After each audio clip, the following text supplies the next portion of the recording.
So, hello guys, what's up? It's me again, si Mima Alicia nyo at nagbabalik ulit para sa ating panibagong video.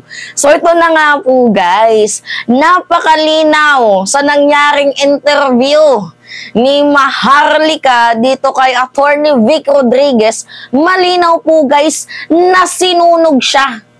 At mapapatunayan natin guys na ang ginagawa lamang po ni Maharlika ay purong paninira at demolition job sa ating presidente at kay First Lady Liza Araneta Marcos. So ngayon nga po guys, ito yung context ha.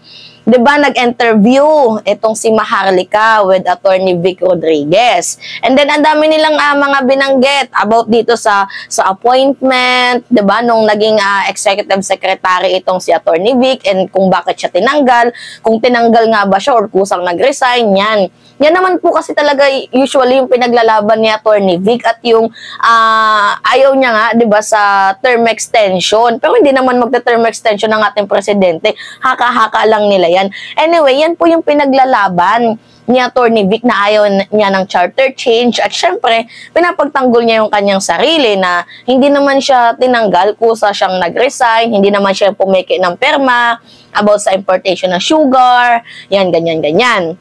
So ngayon nga po guys, sa pinakadulo ng video, tinanong itong si Attorney Vic ni Maharlika kasi merong isang subscriber na nagtanong at yun po guys yung itinanong ni Maharlika kay Attorney Vic kung naniniwala nga ba itong si Attorney Vic na dinaya itong si President Marcos. Kasi alam nyo diba guys, si Glenn Chong, yan yung kanyang pinaglalaban na kesyo meron daw dayaan, produkto daw ng Smart Magic, diba? Magic na lang kasi yan naman talagang gusto nilang marinig. Produkto daw po guys ng Smart Magic, itong si PBBM. So ngayon, itong si Attorney Vic, kahit paano may konsensya din naman ata yung tao kasi 6 na taon na naglingkod sa ni PBBM nung hindi pa presidente, 'di ba? Anyway, sabi nga ni ni Attorney Vic Rodriguez kung meron siyang ebidensya i-present niya kasi pares naman daw po silang abogado. Doon pa lang po guys sa part na 'yon. Itong si Maharlika, natatawa ako kasi umagri siya. Sabi niya na, oo, hindi naman talaga nandaya itong si President Marcos. Alam niya naman daw po guys na nanalo itong si Marcos Jr. So ngayon guys, ang nangyari, iniwan nila sa ere itong si Glenn Chong. Natatawa ako pero nakakuha ako guys ng video ni Maharlika na sinasabi niya na nandaya itong si PBBM. Pero nagtaka ako sa kanyang sagot dito sa interview niya kay Attorney Vic na kesyo bakit hindi niya mapanindigan yung kanyang sinasabi. Pakinggan nyo to guys ha. Ito yung sabi niya noon. Nakipagsabwatan ka, Lisa. Bongbong nakipagsabwatan kay sa Smart Magic. Hindi niyo pwedeng isinungaling to. Kaya nananawagan ako. Yung mga maingay noon, CBCP, mga leaders, group leaders yan, kasama niyo na ako ngayon. Dapat tuligsayan itong Gigimonyong pamilyang ito dahil si Lisa ay nakipag-usap noong Marso sa Smartmatic. Kaya kong tayuan mo. Kahit saan tayo dalhin, Lisa. At nandiyan ako May 9. May mga foreigners pa kayong inimbita. During election, bawal yun. Yan, narinig nyo? Diba? Na nakipagsabuatan daw sa Smartmatic, itong mga jujumon yung pamilyang to, si FL. Tapos, sabi niya nga, kaya niyang panindigan kahit saan yung kanyang sinabi. Pero guys, ito yung nakakatawa. Diba sabi niya, kaya niya daw panindigan? Sa mismong live niya, hindi niya nga napanindigan eh. Ito yung guys yung video. Actually, pinakita ko na to kagabi, pero rehearsal lang to. Rehearsal. Pakinggan mo ha, pakinggan nyo. So, ako naman, Attorney Vic, mag-agree ako talaga sa'yo na nanalo si Marcos Jr. At doon niya sa pinipresent ni Attorney Glenn Chong, sige, kami na lang mag-usap nun. Tsaka naintindihan ko rin naman talaga. O, yan.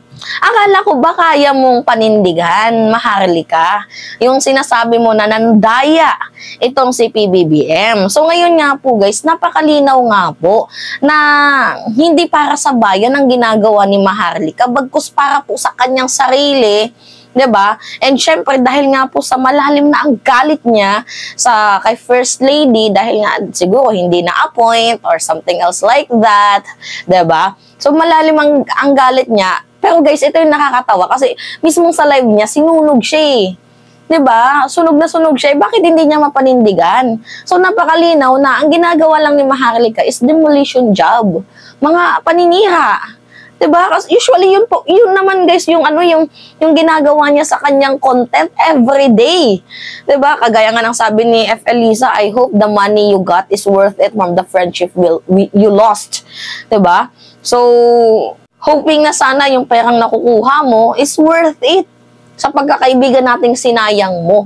So sa mga hindi nakakaalam, ano nga ba yung context, Mima? Ito yon. Pakinggan nyo Pakinggan nyo. Attorney Vic, panghuling katanungan na lamang mula sa kay Merlin Money. Attorney Vic, naniniwala ka ba sa sinabi ni Attorney Glenn Chong na tumulong ang Smartmatic sa pagkapanalo kay Marcos Jr.? Lagi nagkausap na kami ni Attorney Glenn dyan. Sabi ko, in all honesty, I have to be brutally frank about this and with you, Maharlika, hindi ko pwedeng sabihin produkto si President Marcos ng Smartmatic. Dahil ako nakita ko, Glenn, pinaghirapan ko eh. Hindi ako natutulog na eh. Talagang pinaghirapan ko yan. Lahat ng nalalaman kong pwedeng i-apply dito sa kampanyang to ng 2020 po, ibinuhos ko. Now, if you have proof, then present it and pareho naman tayo abogado, titingnan ko rin at kung kapanipaniwala, baka pag-isipan ko. Pero sasabihin mong produkto siya ng Smartmatic, ako hindi.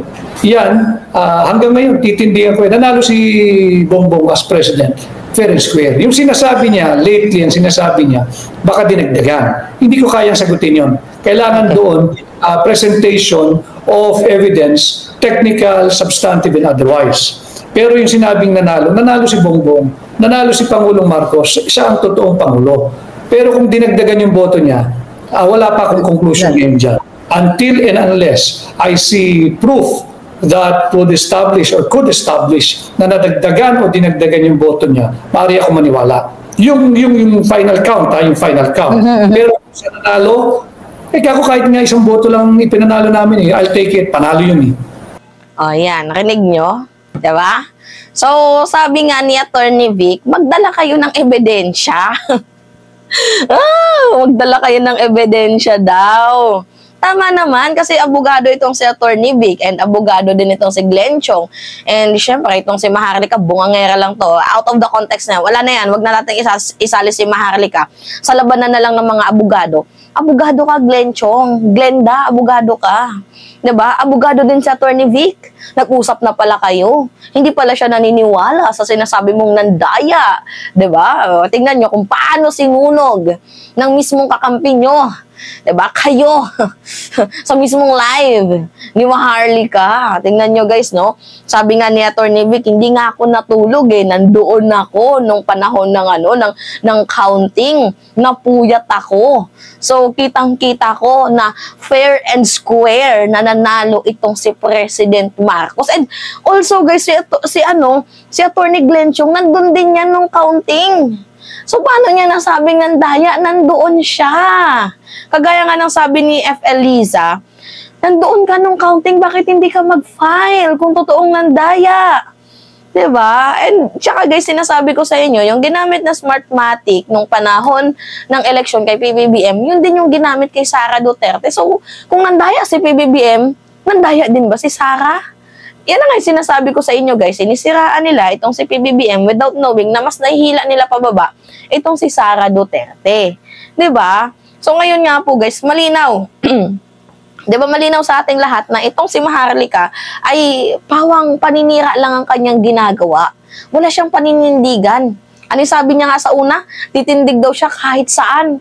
Bakit yung sa interview niya kay Attorney Vic, bakit hindi siya tumindig? Kasi guys, ang ginagawa niya lang source, itong si Glenn Chong. Diba? Si Glenn Chong lang yung ginagawa niyang source. Kahit alam naman nilang mali, pag sa tingin nila na, ay, kakasira to ni Marcos, yan, ipupursue nila. Ganun po sila kaengot, guys. Etong si Attorney Vic, syempre, dawit din siya dyan. Pag sinabi niyang nandaya itong si PBBM, kasi in the first place, nandoon din siya. 'Diba? Kitang-kita niya yung mga pangyayari. But saludo din naman ako kay Atty. Vic kahit pa medyo anti-Marcos na siya ngayon. Saludo ako dahil inamin mo yung totoo. 'Di ba? Ingay naman ako. Uy, 'di ba? Inamin niya yung totoo. So anyway, yun lamang po guys. And at least nalaman natin, 'di ba? Na totoo nga na fair and square ang nangyari. And alam naman natin 'yan. Masyado lang talaga nilang kinikip na ganon ang pinapalabas nila sa taong bayan para magalit. 'Di ba? Itong taong bayan kay PBBM at patalsikin. Yun guys yung gusto nilang i-insist eh. Wala naman iba. Yun naman talaga na masira si PBBM, masira ang kanyang pamilya, lahat ng mga uri ng paninira as long as makakasira talaga, 'di ba? I-dive yan nila. Basta masira lang itong si PBBM. Kasi nga may mga galit sila. Pero malinaw sa video na pinakita ko na fair and square naman na nanalo itong si PBBM at sunog na sunog itong si Maharlika sa kanyang mismong live. 'Di ba? Anyway, yun lamang ho guys. At it's me again, si Mima Alicia nyo at nagbabalik ulit para sa ating panibagong video.